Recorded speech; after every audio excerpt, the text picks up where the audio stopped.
पिछले जन्म के कर्मों का परिणाम इस जन्म में क्यों मिलता है? गलत बात हुई ना।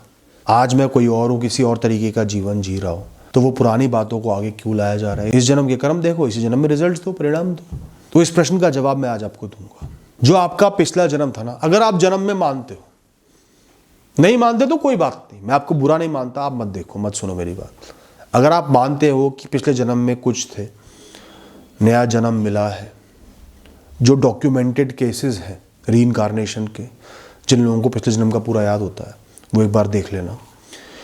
तो अगर आपको यकीन है कि इस जन्म में आए हो, पिछले जन्म से रीइंकार्नेशन हुए, पुनर्जन्म हुआ है, तो वो जो आपका पिछला जन्म था या उससे पहले के जन्म थे जो आपकी आत्मा को मिले थे, वो अलग जन्म नहीं थे, आप कोई और नहीं थे, वो सिर्फ एक मेंटल ब्लॉक था। जैसे सेंस ऑफ टाइम होता है ना, समय का भाव होता है, कल अलग दिन था, आज अलग दिन है, पिछला साल अलग था, ये साल अलग है, बचपन अलग था, जवानी अलग है, बुढ़ापा अलग है। जीवन तो एक ही है, डिवाइड हम कर रहे हैं ना समय के हिसाब से। आपको बचपन का सब कुछ याद नहीं है, जवानी का सब कुछ बुढ़ापे में याद नहीं रहेगा, आपको आने वाले बुढ़ापे का पता नहीं है। तो ये सब चीज़ें डिवाइडेड है, क्योंकि आपकी मेमोरी, आपकी सोच सीमित है। आपको पूर्ण तरीके से उस समय से आप एक नहीं हो सकते अभी। ऐसे ही वो पिछला जन्म है, आपको उसका याद नहीं है, इसका मतलब ये नहीं कि वो अलग हो गया। वो भी हर दिन की तरह है, जैसे रात आती है फिर सुबह होती है, वो भी वैसा ही है।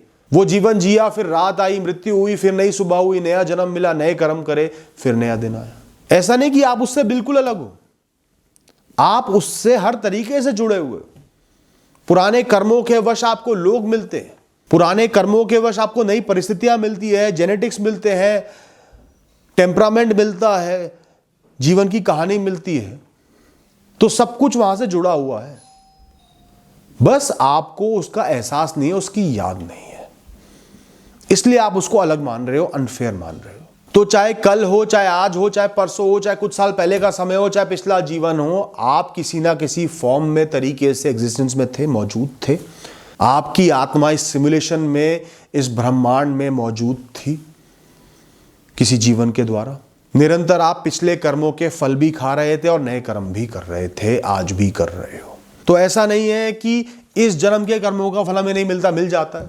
सुबह से शाम तक मजदूरी करोगे तो मेहनताना मिल जाता है, सारे इंग्रेडिएंट्स बनाओगे, खाना बनाओगे तो खाने को मिल ही जाएगा। तो कर्मों के फल तो मिल ही रहे, सालों मेहनत करी, सफल हो गए, फल तो मिल ही रहे ना। ऐसे ही पिछले जन्मों के फल मिल रहे। जिस चीज पे आपका बस नहीं है वो हो गया, आप सही थे, आपका दिमाग उस समय नहीं चला, आपने वो फैसला ले लिया, परिणाम ऑपोजिट हो गया, अनएक्सपेक्टेड हो गया, तो पिछले जन्मों के कर्मों का परिणाम आपको मिल रहा है। फल सारे भोगने पड़ेंगे, हर कर्म का, तिल तुष मात्र कर्म का भी फल हमें भोगना होगा। तो जीवन का मतलब है सेपरेशन, हर दिन को दिन से, महीने को महीने से, क्षण को क्षण से, इस जीवन को पिछले जीवन से, और पीछे होने वाले जीवनों से और आगे आने वाले जीवन से, भविष्य से सेपरेट करना। तभी टाइम एंड स्पेस का भाव बनता है। इस जगह आज खड़ा हूं, तो जो भी अगला चैप्टर है इस जीवन का, या अगला जीवन एक चैप्टर है, वो कैसे लिखा जाता है? अपने आप रैंडमली चीजें नहीं होती, वो तो आप जीवन में देख सकते हो। 3-4 चीजें अलग अलग हुई और मिला के एक परिणाम मिला, आप एक जगह पहुंच गए। आपको उस समय समझ में नहीं आया, लेकिन जब पहुंच गए तो समझ में आया कि 3-4 चीजें इसलिए एक साथ हुई थी। तो वो किसी कारण से ही हो रहा है, कर्म फल मिलने के लिए ही हो रहा है। तो आपका हर नया पन्ना आपके पिछले पन्नों के बेसिस पे लिखा हुआ है। हर आने वाली परिस्थिति, जीवन का क्षण आपने खुद अपने पूर्व कर्मों से लिख दिया है, तभी वो आ रहा है, वरना वो नहीं आता। जीवन वही खत्म हो जाता, आप मुक्त हो जाते जीवन मृत्यु के चक्र से, संघर्षों से, प्रयास करने से, कर्म करने से, वीतरागी हो जाते, मोक्ष प्राप्त कर लेते। तो आप अपनी किस्मत खुद लिखते हो, ना कि सिर्फ इस जन्म में, बल्कि आने वाले जन्मों के लिए भी। You write your own destiny, and this destiny which you are facing, you have written it. आज जो भी आप फेस कर रहे हो, जिसका भी सामना कर रहे हो, अच्छाई का बुराई का, ये आपने खुद अपने लिए लिखा है। इसका चुनाव आपने खुद किया था, कभी पहले, इसी जन्म में या पिछले जन्म में, किसी सहूलियत को पाने के लिए या किसी सहूलियत को खोकर, किसी इच्छा को खोकर। अब बात करते हैं कि पिछले जन्मों के फलों का परिणाम इस जन्म में क्यों मिल रहा है। एक बात बताओ, आप जॉब करते हो, पूरे महीने मेहनत करते हो, सैलरी कब मिलती है? पहले दिन मिल जाती है? नहीं मिलती ना। पूरे महीने मेहनत करते हो, फिर आखिरी दिन सैलरी मिलती है। कभी उस पर प्रश्न उठाया? क्योंकि वो पूरे महीने की मेहनत का परिणाम है। मिला जुला के परिणाम है, इसलिए अगले महीने मिलेगी या आखिरी दिन मिलेगी। तो आप पता नहीं अनंतानंत सालों से अपने ऊपर कर्म लिए जा रहे हो, कर्मों का बोझ ढोए जा रहे हो। कुछ कम होते हैं, कुछ बढ़ जाते हैं, कुछ किसी तरह मिल जाते हैं, कुछ सह के खत्म कर देते हो, कुछ फिर बना लेते हो। इस तरीके से वो बैलेंस कभी भी जीरो नहीं हो पाता। जिस दिन वो कर्मों की टैली, वो लिस्ट खत्म हो गई, शून्य पर आ गई, ना कोई सकारात्मक कर्म ना कोई नकारात्मक कर्म, आप मोक्ष चले जाओगे, आप इस दुनिया से मुक्त हो जाओगे, परम आनंद की स्थिति में पहुंच जाओगे। पर वो होना लगभग नामुमकिन होता है, इसलिए आपकी आत्मा बार बार जन्म लेती है, इस खेल में शामिल है। तो समझ लो एक सिमुलेशन है, एक खेल है, एक गेम है, वीडियो गेम है, जहां पे हर गेम जो आप खेल रहे हो उसमें कैसा खेल रहे हो, क्या क्या कर रहे हो, वो डिसाइड करता है कि अगला लेवल, अगला गेम कैसा होगा, उसकी डिफिकल्टी कैसे होगी, कितना आसान होगा, कैसी राहें मिलेंगी, कितनी काबिलियत आप में होगी, कितनी सुपर पावर्स आप में होंगी या नहीं होंगी। और इस खेल में जो आप खेल रहे हो, आपकी सोच, आपके विचारों की पवित्रता, आपके कर्म, आपके मजबूत फैसले, आपकी सहनशीलता, आपकी कमजोरी, आपकी अच्छाई, आपने किसकी कितनी मदद कर दी, एक चींटी को कुचलने से बचा लिया, अपना कदम इधर कर दिया क्योंकि आपको ध्यान में आ गया था कि सामने चींटी है, वो मर जाएगी, ये भी सकारात्मक कर्म है दोस्तों। सब कुछ लिखा जा रहा है। बस दुख की बात इतनी है, हम भूल जाते हैं क्योंकि हमारा दिमाग सीमित कर दिया गया है, उसके कुछ हिस्सों को डार्क कर दिया गया है, बंद कर दिया गया है जान के, ताकि खेल चलता रहे। और फन पार्ट ही यही है, एक्साइटमेंट का कारण ही यही है। ये इस लंबे खेल से इंस्टेंट रिवॉर्ड सिस्टम को हटा देता है। जो करूंगा हाथों हाथ फल मिल जाएगा तो गेम चल ही नहीं पाएगा, कर्मों का खेल नहीं चलेगा, टैली हाथों हाथ खत्म हो गई। मजा ही यही है कि लंबे समय तक खेलते रहो और फिर परिणाम दिखेगा। 1 घंटे पढ़ाई करी और एग्जाम में उसका रिजल्ट मिल गया, खेल चलेगा। 1 दिन पढ़ने के बाद कभी रिजल्ट मिलता है? नहीं मिलता। ज्यादातर लोग डिमोटिवेट हो जाते हैं, पीछे हट जाते हैं, तभी कुछ गिने चुने आगे बढ़ पाते हैं। 1 दिन पढ़कर ही रिजल्ट मिलने लगते तो सब लोग सफल हो जाते, पढ़ाई के मायने खत्म हो जाते, सब लोगों में अंतर खत्म हो जाता। पर जब आपको अपने कर्मों का परिणाम ना दिखे तो भी सकारात्मक कर्म करते रहो, उसी से खेल बनता है, उसी से सफलता बनती है। तो इसलिए हम सब पिछला भूल गए, हमें भुला दिया गया। पर हम खेल तो समझें कि खेल ही ऐसा है। अब जो करूंगा फिर भूल जाऊंगा, फिर भुगतूंगा, फिर सोचूंगा कि ये क्यों हो रहा है, फिर खराब कर्म करूंगा, फिर गलत फैसले लूंगा, फिर कमजोर पड़ जाऊंगा, फिर और बुरा जीवन मिलेगा। यह जीवन तो आपको मजबूर करता है गलत काम करने को, यही तो खेल है। पहले बुरे कर्म किए थे, इस जन्म में परिणाम मिलना है, तो क्या होगा? आपको बुरी परिस्थिति दी जाएगी, बुरे गुण दिए जाएंगे, हालात भी ऐसे दिए जाएंगे और मौका भी ऐसा दिया जाएगा कि गलत काम करो, ताकि आप और गलत काम करो और बुरे कर्म संचित करो, आगे आके आपको और बुरे परिणाम मिले।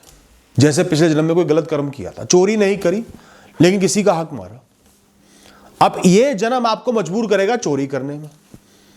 एक क्षण में, एक समय में आपको बिल्कुल गरीब बना दिया, 2-3 दिन से भूखे हो, सामने एक रेड़ा खड़ा हुआ है, उस पर ब्रेड लगी हुई है खूब सारी, रेड़े का मालिक इधर उधर किसी से बात कर रहा है, उसका ध्यान नहीं है, आपको भूख लग रही है, मौका सामने है, तुरंत चुरा के ले जाओगे, खा लोगे और चोर बन जाओगे, चोरों के कर्म लिख दोगे ताकि आगे और बुरा परिणाम मिले। लेकिन उस मजबूरी में आप मजबूर नहीं हुए, आपने फैसला करा नहीं मैं चोरी नहीं करूंगा, भूखा रह लूंगा, खड़े रहे, तो वो पुराने बुरे कर्म जो थे, किसी के साथ बुरा किया था, आपके इसी समय बीत गए, खत्म हो गए, आप उनसे मुक्त हो गए। अच्छा समय अपने आप आएगा। तो कर्मों का खेल तो आपको धकेल रहा है बुराई की तरफ, क्योंकि गुण भी वैसी दे दिया, परिस्थिति भी वैसी दे दी, टेम्परामेंट भी वो दे दिया। तो खेल को समझोगे तो खेल पाओगे। तो अगर आपको समझना है कि लाइफ प्रीडिस्टाइंड है, पहले से लिखी हुई है, इस बात को ओके करना है, मानना है, तो अपनी लाइफ में, अपने जीवन में झांको, पैटर्न्स ढूंढो, वो चीजें, वो हादसे, वो निमित्त, वो परिस्थितियां जो अकेली नहीं थी, जो कुछ के साथ मिलके आपको एक जगह पर लेकर गई। जैसे मैं बताता हूं, मेरी शादी हुई, तो जिस लड़की से मेरी शादी हुई उसके लिए क्या क्या चीजें हुई। सबसे पहले सिर्फ एक रैंक से मेरा कॉलेज मिस हो गया, मैं दूसरे कॉलेज में आ गया। फिर उसके बाद मेट्रो का जो मैं रूट लेता था वो मैंने चेंज कर दिया, क्योंकि शुरुआत में मुझे थोड़ा सा घर से गाड़ी में जाना पड़ता था, तो वो अवॉइड करने के लिए, पैदल चलने के लिए मैंने लंबा रूट लेना शुरू कर दिया। वो लड़की भी उस रूट पे जाती थी, हम मिलना शुरू हो गए। उसके बाद धीरे धीरे निमित्त बनते गए और बहुत सारी चीज़ें ऐसी हुई कि हम दोनों की शादी हो गई। तो आज मैं सब चीज़ों को देखता हूँ, जो सब चीज़ें अलग प्रतीत होती थी, वो सब मिलके मुझे एक इंसान तक लेके आई। और वो एक चीज़ नहीं है, बहुत सारे जीवन में ऐसी चीज़ें हुई हैं जहाँ बड़ी परिस्थितियों को बनाने के लिए छोटे छोटे काम हुए हैं। मैं आज आप लोगों से जुड़ पा रहा हूं तो वो भी आइसोलेशन में नहीं हुआ। 10 अलग अलग चीजें मेरे जीवन में हुई हैं, तब जाके मैं यहां इस जगह पर पहुंचा हूं जिनका मुझे एहसास है। आप भी एहसास करो, सब कुछ रैंडम नहीं है, कारण से ही है। तो जहां भी आज आप खड़े हो सकता है वो बहुत खास ना हो, बहुत बेकार ना हो, संघर्ष हो, जो भी हो, जहां आप खड़े हो सेट ऑफ सर्कमस्टांसेस में, कॉम्प्लेक्स सर्कमस्टांसेस में, जिस पोजीशन पे खड़े हो, वो बहुत चीजों को मिला के वहां तक आपको पहुंचाया गया है। एक भी विषय हिल जाता, एक भी निमित्त हिल जाता, नहीं पहुंच पाते। कई बार जो आप शिद्दत से चाहते हो, बहुत मेहनत भी करी, समय भी दिया, आपको नहीं मिल पाया, सिर्फ 1 या 2 कारण बन गए, कुछ बदल गया। कई बार आप कुछ करना चाहते थे, निरंतर मेहनत कर रहे हो, बार बार रोड़ा आ रहा है, बार बार रुकाव आ रहा है, आपको वो करने ही नहीं दिया जा रहा। मुझे याद है मेरा ब्रांड बनाने में बहुत इंटरेस्ट था, तो मैंने वॉलेट्स का एक ब्रांड बनाया। बहुत धक्के खाता, डिजाइन सर्च करता, डिजाइन बनाता, मैन्युफैक्चरिंग कराता, ब्रांडिंग करता, सब कुछ करता, बड़े शौक से करता, बड़ी खुशी से करता, पर मुझे उस फील्ड में आगे नहीं बढ़ना था। अलग अलग मैन्युफैक्चरर्स से हर बार जो भी मैंने प्रोडक्ट बनवाया सब डिफेक्टेड आए। 1 बार, 2 बार, 3 बार खून के आंसू हुए, माथा पीटा कि ये क्या हो रहा है, क्यों हो रहा है, अब तो इससे बनवा लिया तो भी गलत बन के आ रहा है, तो भी नहीं चल रहा, तो भी ये डिफेक्ट। काम चला भी लिया था तो भी बार बार वो चीज हुई, क्योंकि मुझे वो काम नहीं करना था। और बाद में मुझे एहसास हुआ कि वो मेरे अच्छे के लिए हुआ था, मेरे लिए कुछ और लिखा था, मैं वहां पर पहुंच ही गया। अगर वो काम चल जाता, मैं मीडियोकर लाइफ भी जीता रहता, वहां नहीं पहुंच पाता। कई बार बहुत आगे बढ़ने के लिए ना इंसान को छोटे छोटे विषयों में, आसान विषयों में फेल होना पड़ता है, वरना वो सेटल हो जाता। कई बार इंसान को एक पीसफुल लाइफ जीनी होती है, सेटल हो गए, इसलिए वो बड़े बड़े कोशिशों में विफल हो जाता है, उसको उतार चढ़ाव नहीं देखने होते। अगर अच्छे कर्म ढूंढने हैं, देखने हैं, तो अपनी सहूलियतों को देख लो।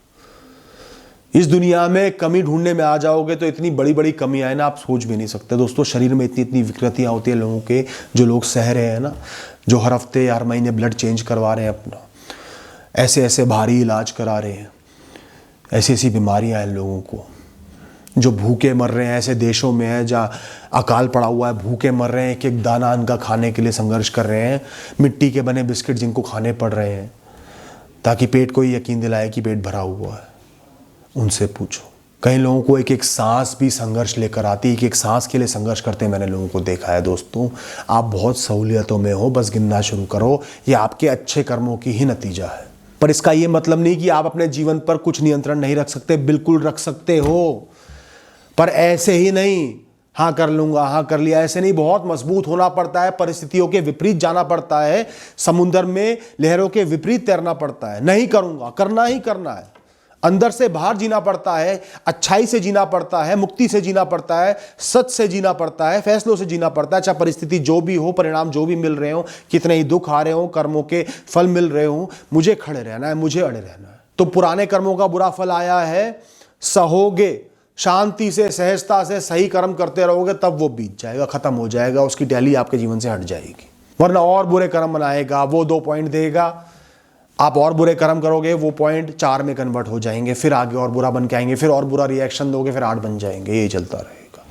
राक्षस बन जाओगे एक जन्म में। हो सकता है बहुत सी परिस्थितियां प्री डिटरमाइंड हो, आपके कर्मों के हिसाब से मिली हो, पर उनमें कैसा जीवन जीना है, एक हीरो का जीवन जीना है, संघर्ष करने वाले का जीवन जीना, हारे हुए का जीवन जीना है, बिस्तर में पड़े हुए का जीवन जीना है, वो फैसला आपका ही रहेगा। आने वाला जन्म भी तो डिसाइड करना है ना आपने। कमजोर बन के जी रहे हो, कमजोर फैसले ले रहे हो, गलत फैसले ले रहे हो, गलत काम कर रहे हो प्रभाव में आके, तो आने वाला जीवन और खराब होगा और बर्बाद होगा। इस जीवन को जस्टिफाई भी तो करना है, खेल में मौजूद होने को जस्टिफाई भी तो करना है कि मुझे खेलने का मौका दिया गया है तो मैं तो ढंग से खेलूं। टफ मैच खेलने को मिला है तो 0 पे आउट अपने आप ही क्यों हो जाऊं? खेल के देखता हूं कितनी बॉलें खेल पाता हूं, कितने एफर्ट्स डाल पाता हूं, कुछ सीखने को ही मिलेगा। ये खेल इसलिए मानना और समझना जरूरी है ताकि हमारे अंदर एक्सेप्टेंस आ पाए। तो जब भी कुछ विपरीत होता है, हमारी एक्सपेक्टेशंस के विरुद्ध होता है, हमने प्रयास बहुत किए पर फल कुछ और मिल गया, एकदम से कुछ रोड़ा अटक गया, जो चाहते थे वो नहीं हुआ, किसी से बिछड़ गया अचानक से, जो चीजें हमें समझ में नहीं आती वो हमें ट्रॉमा दे जाती है लंबे समय का, हम उन्हीं में अटके रहते हैं। तो उसको एक्सेप्ट करने के लिए, आगे बढ़ने के लिए इस ख्याल पे, इस सोच पे, इस थ्योरी पे बिलीव करना जरूरी है, इसे अपनाना जरूरी है कि आज जो बीता है, जब मौका है आप कुछ कर सकते हो, तब नहीं सोचना कि ये कर्मों का प्रभाव है, तब सिर्फ कर्मों पर ध्यान देना है, मैंने क्या करना है और करते रहना है, निरंतर करते रहना है। जब करने की ताकत से मुक्त हो गए, जब आप कुछ नहीं कर सकते, परिणाम देखना है, तो एक्सेप्टेंस के लिए समझो कि पूर्व जन्मों की वजह से मेरी अपेक्षा के विपरीत परिणाम आया है। सही परिणाम मिल गया तो मैंने कर्म किए ही थे। ये नुकसान जो हुआ है अचानक से बिना मेरे कुछ करे, पूर्व जन्मों के कर्मों की वजह से हुआ होगा, आके बीत गए, वो खत्म हो गए, आने तो थे ही, अब मैं मुक्त हो गया, अब कुछ अच्छा होगा, कम से कम टैली बेटर तो हो गई है मेरी, धीरे धीरे और बेटर हो जाएगी, फिर सकारात्मक कर्म आने लगेंगे। ये इसलिए समझना जरूरी है ताकि आप रिवॉर्ड सिस्टम के रूल्स को समझो कि इंस्टेंट रिवॉर्ड नहीं मिलते, मेहनत का तुरंत फल नहीं मिलता, कर्मों का तुरंत फल नहीं मिलता, रुक के मिलता है, एक साथ मिलता है, समय के साथ मिलता है। Reward system is always delayed, और किस तरीके का रिवॉर्ड मिलेगा वो आप तय नहीं कर सकते। मैंने मेहनत करी तो इतना पैसा कमा लूं, ये रिवॉर्ड नहीं है। कई बार सालों के संघर्ष से जो सबसे बड़ा रिवॉर्ड आपको मिलना होता है, फल मिलना होता है, वो है निडरता। आगे आने वाले संघर्षों से निडरता, उनका सामना करने की निडरता, उनमें कूल हो जाना, फिर आपको बड़ी बड़ी सफलताएं मिल जाएंगी। साथ ही आपको मोटिवेशन देता है कि एक सही जीवन जीना है। आज कोई बुरा कर्म करा और बुरा फल नहीं मिला तुरंत, ऐसा होता है, कई बार नहीं मिलता, अच्छा मिल जाता, रिश्वत खा के पैसा आ जाता, तो हर इंसान सोचेगा यही सही है, यही कर लेता हूं, अच्छाई का प्रभाव जीवन से उतर जाएगा, राक्षसों की, गंदे लोगों की, गंदगी की, गटर की दुनिया बन जाएगी। पर आपको एहसास है कि आज ये कर्म किया है तो ये मेरे से चिपक गया है, कभी ना कभी फल जरूर मिलेगा। और रिश्वत लेने वालों को तो इस जन्म में भी बहुत बड़े बड़े उल्टे रिवॉर्ड मिल जाते हैं दोस्तों। जब पकड़े जाते हैं, जब उनके बच्चे डिफॉर्म पैदा होते हैं, बीमार पैदा होते हैं, या उनको बीमारियां लग जाती है, सब होता है। तो कुछ पिछले जन्मों का प्रभाव होता है, कुछ इस जन्मों का भी होता है। पर कम से कम अभी गलत काम कर रहे हो तो एहसास रख के करोगे कि कभी ना कभी फल जरूर मिलेगा। आज अच्छा काम कर रहे हो, अपनी अच्छाई के लिए कर रहे हो, पर मन में एहसास है कि कर्म अच्छे किए, कुछ अच्छा ही साथ जा रहा है। साथ ही साथ बुरी परिस्थितियों में आपको मोटिवेशन देने का काम करती है सोच कि नहीं अड़े रहना है, किसी कर्मों के वश आया है, बीत जाएगा, मैं संघर्ष करूंगा तो ये बुरे कर्म खत्म हो जाएंगे, अच्छे कर्म आगे आ जाएंगे। हार नहीं माननी है, हमेशा हमेशा के लिए नहीं है। अपने कर्मों की जो टैली है उसको और खराब नहीं करना इस बुरी परिस्थिति में। भूखा हूं तो चोरी नहीं करनी ताकि आगे और संघर्ष देखने पड़े। भूखा हूं, मेहनत करनी है, खुद पे बस लाना है, उन बुरे कर्मों को खत्म करते जाना है।